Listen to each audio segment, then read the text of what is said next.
They hear him. Down goes Frazier. Down goes Frazier. Hey, what's up with it, family? It's your boy, Hot Boxing Minute. Back at you with the uncut realness as only I can bring it to you when it comes to this boxing stuff. And we finally made it to 2024. We got the big first fight event of the year to start off. I don't know if it's big, but it does involve Vergil Ortiz Jr., who does have essentially what is the makings of a star in this sport of boxing. 19 wins, undefeated. All 19 wins come by way of knockout. Vergil Ortiz Jr. is a product of that good Texas homegrown soil. He's trained under the Robert Garcia Boxing Academy, and boxing fans love Vergil Ortiz Jr. Now, he is making his return to the ring after a lengthy hiatus. The last time Vergil Ortiz Jr. fought, folks, was, I believe, like August of 2022. If I'm not correct, let me get this right. Yeah, the last time he fought was in August of 2022 against Mike McKinson, of all people. For those of you who don't remember that, it was the slippery southpaw from the UK, Mike McKinson. Not much of a heavy hitter, but definitely made the fight go long. He went to the ninth round before Vergil Ortiz Jr. ended it. And the interesting thing about this fight, he's going into it against Frederick Lawson, a relatively unheralded junior middleweight. So Vergil Ortiz Jr. was supposed to fight Imantas Stanionis, and that fight never materialized. Yeah. So that fight, which I think a lot of boxing fans wanted to see, would have been so phenomenal. Imantas Stanionis and Vergil Ortiz Jr. are two of the top welterweights in the division that don't currently have a belt. The top of the welterweight division of people that are not named Errol Spence or Terrence Crawford isn't a long list. It would be Vergil Ortiz, or at the time, Vergil Ortiz Jr., Imantas Stanionis, and Jaron Ennis. I guess in some ways, some people like to still say Keith Thurman is up there, but the inactivity was something that was really hard to overlook. But essentially, we had a lot of high hopes for Vergil Ortiz Jr. in that welterweight division, especially going into that fight with Imantas Stanionis, which on paper looked like it would have been one of the fights of the year.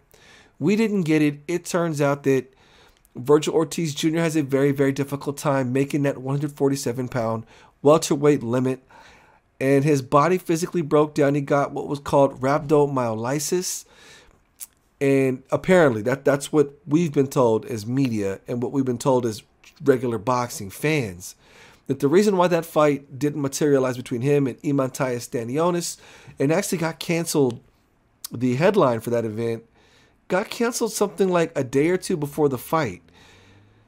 Vergil Ortiz Jr., according to what I was told, passed out and had to be resuscitated and taken to the emergency room because his body shut down. Now, for those of you who don't know what rhabdomyolysis is a condition where your body starts to metabolize your muscle tissue because you're trying to stress it too hard and it needs to grab energy and power from somewhere. It metabolizes your muscle tissue, and the resultant byproduct is too much hemoglobin inside your circulatory system. That hemoglobin clogs your kidneys and causes your organs to shut down and fail. It's nasty stuff. It's nasty stuff. And apparently, the time that it happened in his previous fight build-up with Imantas Stanionis, that was not the first time it happened. He pulled out of the fight before that, which, if I'm not mistaken, was also with Imantas Stanionis. I could be messing up the timeline here, but I think it was back-to-back fights with Stanionis that didn't go down because of rhabdomyolysis. And this can all be, I guess, attributed to the extreme cardio conditions. You know, obviously, boxing is no easy walk in the park sport. You put yourself through extraordinary physical duress when you're not only training for your fight, but you're also cutting weight. And Vergil Ortiz Jr., his body could not keep up with the rigors of training. And some say that might be attributed to overtraining. One thing that has become a recurring theme with the top boxers in these divisions is the lack of activity. In the past, your average fighter would have fought 3 to 4 times a year just to stay busy. You don't want to overtrain. You want to train that 6 to 8 weeks. 6 weeks is that really ideal window for you to fight. Now, 2023, we saw the collapse of a lot of prime fighters' careers due to inactivity. We saw Errol Spence get taken out. We saw Jermell Charlo get beat up by Canelo. We saw Cool Boy Stephen Fulton. And this was the result of largely what you could attribute it to them not fighting very often. They went like at least a year, if not longer, before going into what was the biggest fights of their career, and they all paid dearly for it. So hopefully the theme of top fighters in these divisions and champions not fighting often enough changes going into 2024. We saw the resurgence of Anthony Joshua's career. He just got that cool win over Otto Wallin on that Day of Reckoning fight card. We saw the same thing with Joseph Parker. Got that stunning upset win over Deontay Wilder. And those can be attributed to their activity. That was Anthony Joshua's third fight in a calendar year. That was Joseph Parker's fourth fight in a calendar year. And they were coming off big losses, building their career back up slowly, taking stay busy fights. Boxing fans have got to get over this need of seeing fighters fight creme de la creme fighters. It was quite normal as late as the mid to late 90s for fighters to fight no-name opponents and just staying busy in between their big fights. Either way, I don't know if that's going to change for Vergil Ortiz Jr., but he's got this fight with Frederick Lawson. Frederick Lawson is a relatively unheralded fighter. He does not come in with nearly the same kind of accolades that Vergil Ortiz Jr. does. Frederick Lawson's record is 30-3. He's got 22 knockouts. So he isn't quite the power machine that Vergil Ortiz Jr. is. Frederick Lawson is coming from Ghana by way of Chicago. So, you know, Ghana African fighters can be pretty tough nuts to crack. So we're hoping at least to get a good feel of where Vergil Ortiz Jr. is professionally. Frederick Lawson has 3 losses. His most recent loss was a TKO loss against Charles Hatley. Charles Hatley got knocked out by Jermell Charlo, and that is roughly Frederick Lawson's closest sniff at a championship belt in the 154-pound division. Now, prior to the build-up to this fight, during all the media stuff I saw during fight week, Vergil Ortiz Jr. was looking rather plump. Normally, during fight week and the pictures that get released and the video footage that gets released, you know, because they have to do their media press stuff, you'll see fighters looking rather sucked up. And I'll be honest, Vergil Ortiz Jr. looked remarkably well. Didn't look like he was stressing at all, which honestly, oddly enough, normally if you see it, it's a good sign. But in the case of Vergil Ortiz Jr., I expected to see a little bit of stress cutting down to that weight, the 154-pound limit. The good thing is he's working with Victor Conte, love him or hate him, the former PED sports, the former king of PED sports peddling. Victor Conte in his snack nutritional supplement thing, he recently worked with Devin Haney in that big fight he had with Regis Prograis. So hopefully it isn't as big an issue this time around with the weight cut. They are fighting at a catch weight. It is not at 154 pounds. I know we all hate catch weights, especially when you get to the higher levels of the game. You would hope to be disciplined enough to at least reach a certain weight. And I don't know if you can read into the catch weight stuff. The fight was supposed to be in most boxing fans' minds at 154 pounds. I posted on Twitter that I thought the fight might end up being fought at a catch weight. And apparently Robert Garcia, in an interview a few weeks back, alluded to the fight being at a catch weight. So here we are now during fight week. We found out it's going to be at 156 pounds. How will that affect Vergil's performance? We'll find out this Saturday, January 6th, out there in Las Vegas. I'm very curious to see what Vergil Ortiz Jr. looks like at 154 pounds. I think one of the main attributes that contributed to the success of Vergil Ortiz Jr. in the ring was his physicality. And the more weight divisions he goes up, in this case going up to junior middleweight, it will definitely take a hit of that physicality. At 5'10", with like a 70-inch or 71-inch reach, he was a physical force, and he would use that physicality and that pressure to break down opponents and get the stoppages that made him a crowd favorite. Going up to like 160, will he be able to truck through opponents? Shoot, even at 154 pounds, he has to deal with fighters like, you know, Jermell Charlo. Can he truck through a Tim Tszyu? Like, really imagine using that physicality. So he'll have to add more nuances to his game as opposed to just physically trucking through opponents like he was at 147 pounds. And I'm confident with his tenacity, his experience, and Robert Garcia in his corner, they'll figure out how to account for it. And hopefully Vergil Ortiz Jr. still remains on track for being one of boxing's top contenders and top knockout fighting entertainers, because that's really what he brings to the table, is stoppages. That's what gets boxing fans to watch, stoppages. So the Vegas betting odds, the experts have Vergil Ortiz Jr. at minus 2,500, Frederick Lawson at plus 1,100, the over and unders at 5.5 rounds. I'm not a gambling man myself. I like to see what Vegas betting odds and Vegas betting odds makers think, as opposed to what I think as a boxing junkie. The big question here is, will Vergil Ortiz Jr.'s body hold up? Will it hold up? That's the big question. It's Thursday. The weigh-in is tomorrow.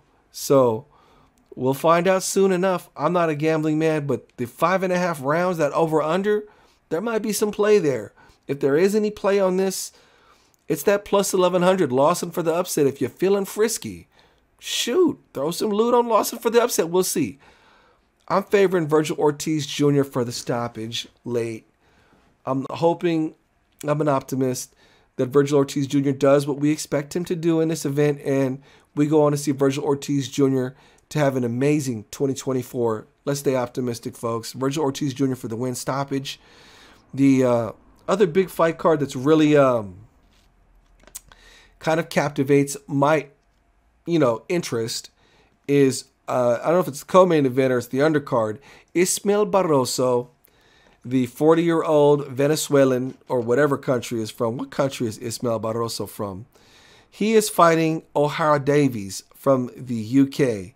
So I think that's Venezuela. Is it Venezuela? I think it's Venezuela. So Ismael Baroso, some of you may remember, is largely accredited with being a victim of the biggest robbery of 2023. He fought Rolly Romero, one of boxing social media's favorite fighters, the WBA champion or what have you. He was putting a pause on Rolly Romero. Is O'Hara Davies a better boxer than Rolly Romero? I'd say yes, but he doesn't have that same stopping power that Rolly Romero does. O'Hara Davies, I like him. Didn't have a very long amateur career, like something like 18 amateur fights before he went professional. He came in with that incoming crop of top British elite, quote unquote, we thought to be elite amateur fighters like Josh Taylor. And in fact, his 2 losses only come against Josh Taylor and Jack Cattrall. Now, Josh Taylor, it was a stoppage, a 7th round TKO stoppage when they were both young, up and coming, and undefeated. And Jack Cattrall, he lost by unanimous decision. Some say that he quit in that fight against Josh Taylor. I'm not saying he did or he didn't. I'm just letting you know what critics like to say. Will that be a factor against someone like Ismael Baroso, who is probably more than a little bit determined to get that win back? Because righteously so, for all intents and purposes, Ismael Baroso should be the WBA super lightweight champion of the world. He should be in the names of guys like Subriel Matias, Teofimo Lopez, and Devin the Dream Haney. Ismael Baroso should be the 4th piece to that sanctioning body undisputed puzzle. But he got janked. And I guess Rolly Romero is a champion in recess or what have you. So the winner of that fight, if I'm not mistaken, is going to be a title eliminator at the least for the WBA belt. I like O'Hara Davies. He is a talker's talker. He's a trash talker. Reminds me of, like, an Adrian Broner type of trash talker. And unfortunately, there's not much trash talking coming his way in the direction from Ismael Baroso. Ismael Baroso is a very soft-spoken, kind of, very tough, quiet, machismo type of Latino dude from South America. O'Hara Davies did come to the press conference today speaking Spanish. O'Hara Davies has had problems in the past with southpaws.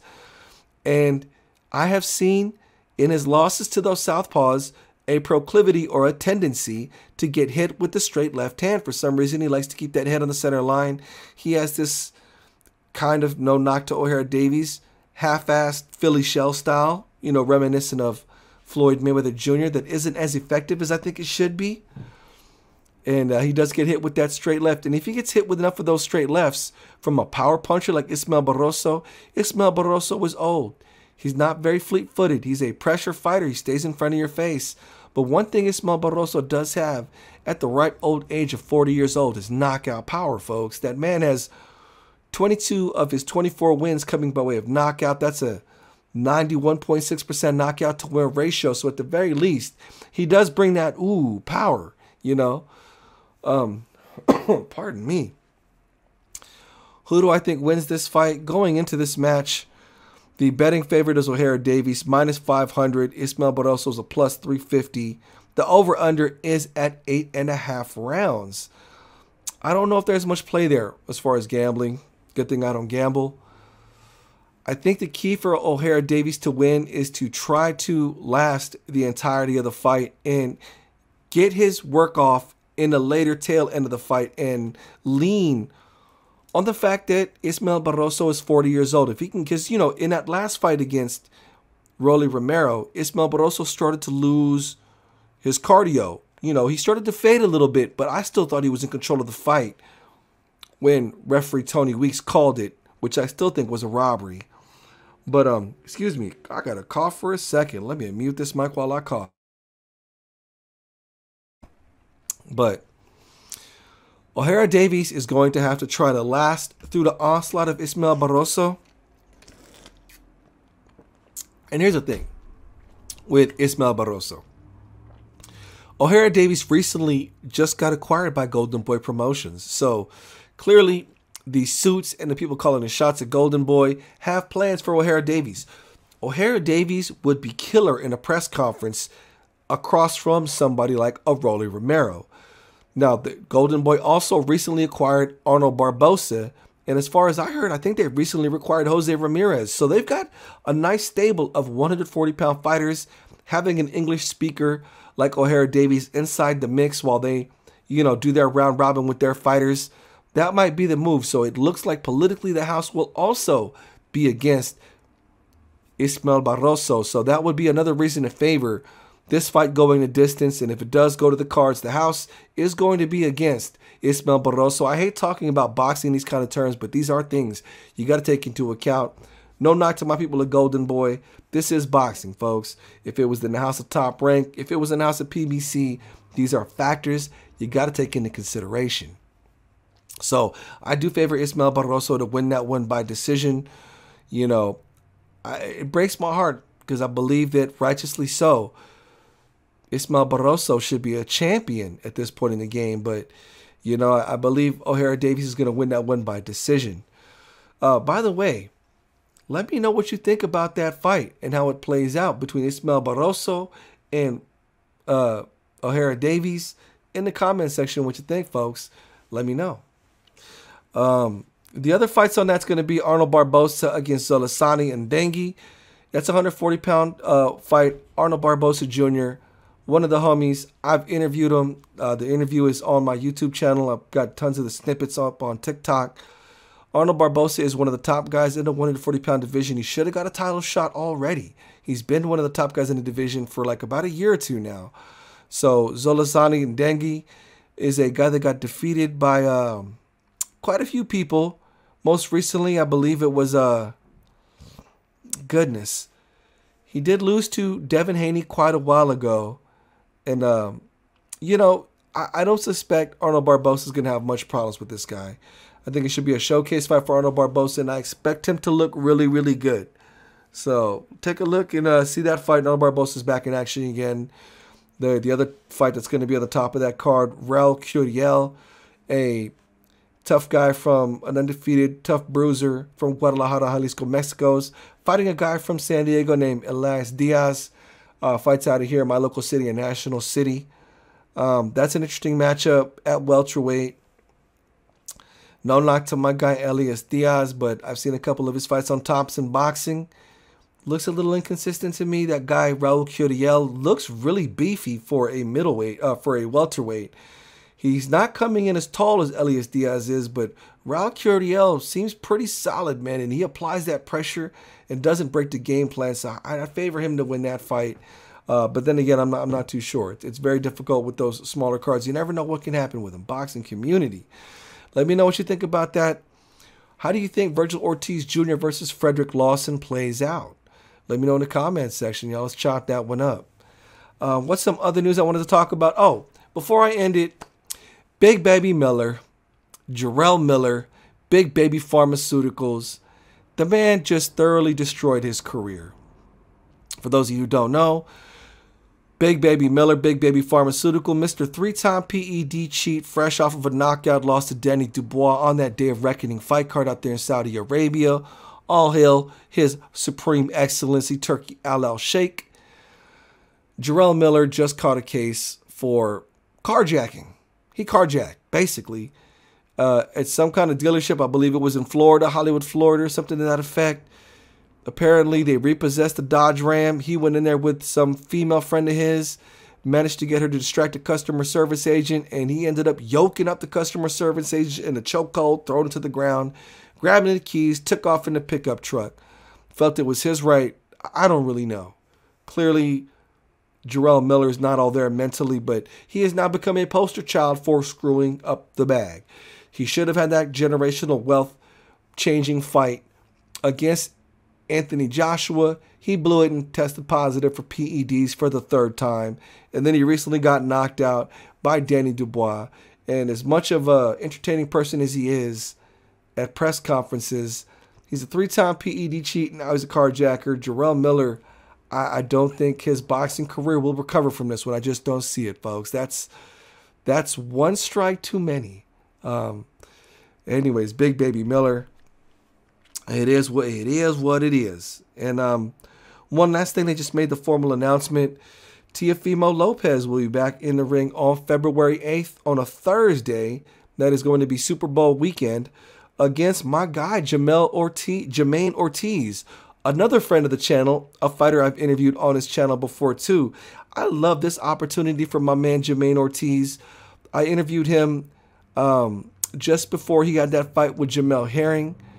And I think the world of Jermaine Ortiz. He's a tough blue-collar worker, very athletic, works very hard in the gym, and he's going up against another pound-for-pound talent. His only loss on his record came against Vasyl Lomachenko, and he's going up against the guy that beat Vasyl Lomachenko. I think if Teofimo Lopez doesn't take this fight seriously, he's going to have problems with my guy, Jermaine Ortiz. The co-main event on that fight card is going to be Keyshawn Davis against Jose Pedraza. So that'll be an interesting step-up fight for Keyshawn Davis. That's going down February 8th. I don't know if you can see. Can you zoom in? Let's see. How long will it take to zoom in? Boom. Zoom in and boom. There you go. Look at that. They got like the circus looking thing. You got to love Top Rank and their graphic design team. They have some of the best graphic artists in the world. Anyways, y'all, I'm going to end the video on that one. This is Hot Boxing Minute, the future of boxing analysis on YouTube and TikTok. Thank you for joining me, y'all. Till the next time, peace.